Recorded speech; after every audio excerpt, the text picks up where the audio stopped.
I was writing an email, a completely normal email. Without thinking and without even noticing, I wrote, Hope you're doing well. That phrase did not come from me.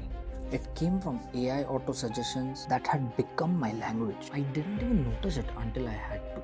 3 days ago, I decided to quit AI completely. No ChatGPT, no Gemini, no Claude, no not using Google Maps unless and until completely necessary. And I thought it would be mildly annoying. I was so wrong. Before I tell you what actually happened, this is what I decided to do. In all of this world where we are using AI so much and it has infiltrated our lives, I thought we have all tried detoxing from social media, but AI is going to be even more integral part of our lives. So let's try detoxing that. So no assistants, no GPT, Geminis, Claudes, or anything.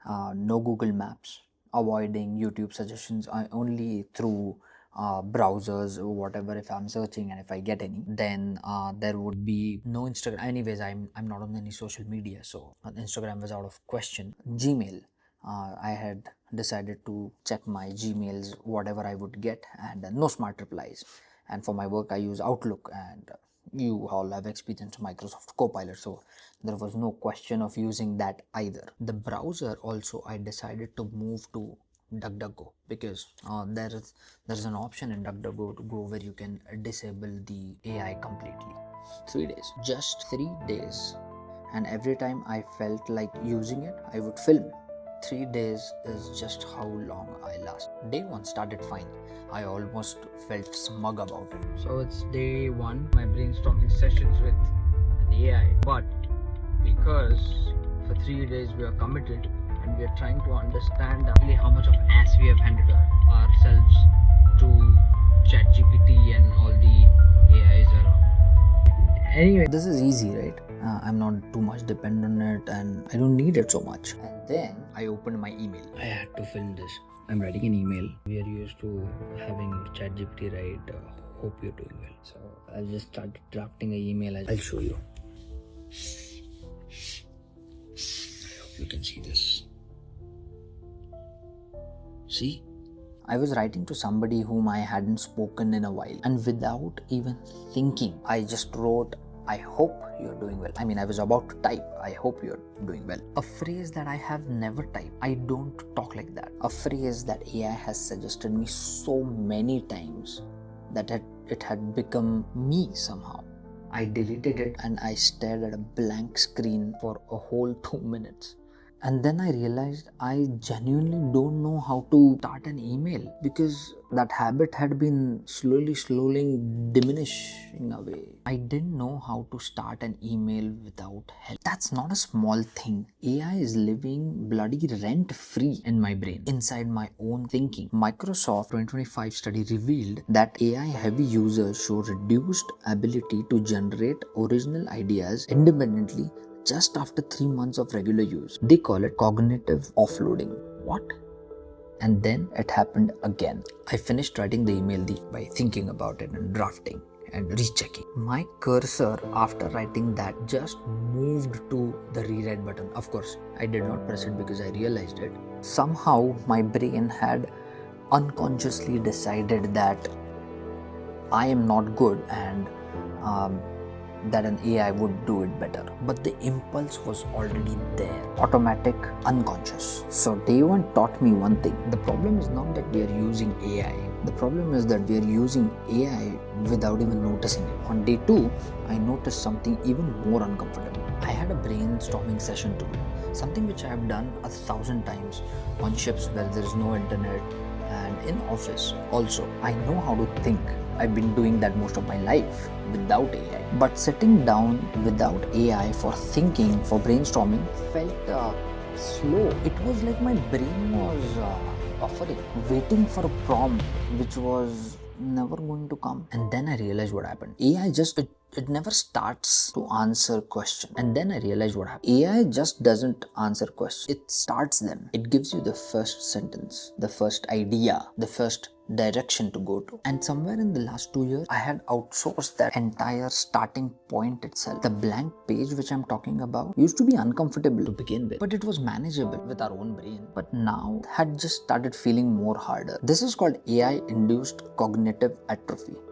Researchers at Harvard found people rely on AI for idea generation. Their independent creative output declines measurably over time. I eventually did brainstorm without it. But here's the thing, I would have reached for AI first, gotten a faster output, and never even noticed that my own thinking was being quietly replaced. Day 2 also had some wins. I had actual conversation to find out about things instead of just asking for AI. I had to think through my problem. It took some extra effort, but I felt I understood the problems more better rather than just copying pasting it to an AI and then just doing a TLDR or explain like M5. I felt more present, less distracted with the reflex to search and ask why or how did this happen, and just using 2 words or 3 words to understand. It wasn't at all bad, but it was uncomfortable. Day 3 is where the experiment got real. I had data. I was working on some sensor data which needed to be analyzed, and I wanted to understand the crux of it. And there was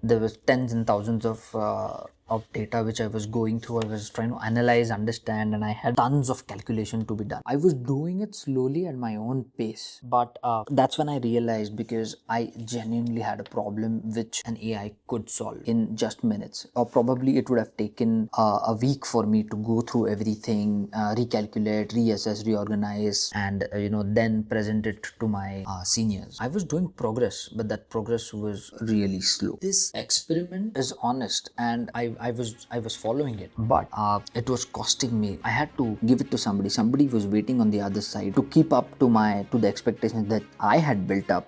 Because of using AI, my productivity had gone up. I eventually had to do it on day 4. That's today when I'm filming it. So I had to stop the experiment, and I gave all the data. I gave a nice, beautiful, long prompt. It helped me do the same job which I was struggling for just probably a couple of hundred data points which I had for the past 4 hours yesterday. It just took 10 minutes. I got my answer. I could do it. And this is what I want to be honest about. That wasn't failure of my experiment. That's what AI is supposed to do, right? AI for legitimate productivity, when the alternative, like doing manually, is genuinely impractical. And that's not dependency. It's a tool. AI is a tool, and that's how we are supposed to be using it. The problem I discovered was AI is for using for big problems, for big things, but we have been using it for every little thing. That is the issue.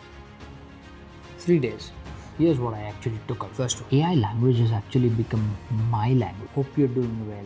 As per our discussion, please find attached. Those aren't the phrases that I use. They are AI phrases which a normal chatbot uses, and I have started using them without even realizing it. When you remove AI, you end up basically relearning how you sound. Second, the blank page problem. The blank page problem is that you just don't know how to start again. AI has made us worse. We have to wait for something to begin for us, and that's a cognitive skill which we are losing day by day. 3. I realized most of my AI use was unnecessary. Small brainstorming sessions which I could do myself, emails which I could write with my own voice, and searches which I could do the old way by Googling. I was using AI not because I needed it. I was using it because it was just there. And the fourth, and the most genuine one. Fourth, productivity. It's absolutely irreplaceable. Tens and thousands of data points, I can just do it in minutes instead of scratching my head over it for days. That's not laziness, that's a leverage. AI is a tool, one of the very powerful tools which we have built. And it rewards skill and punishes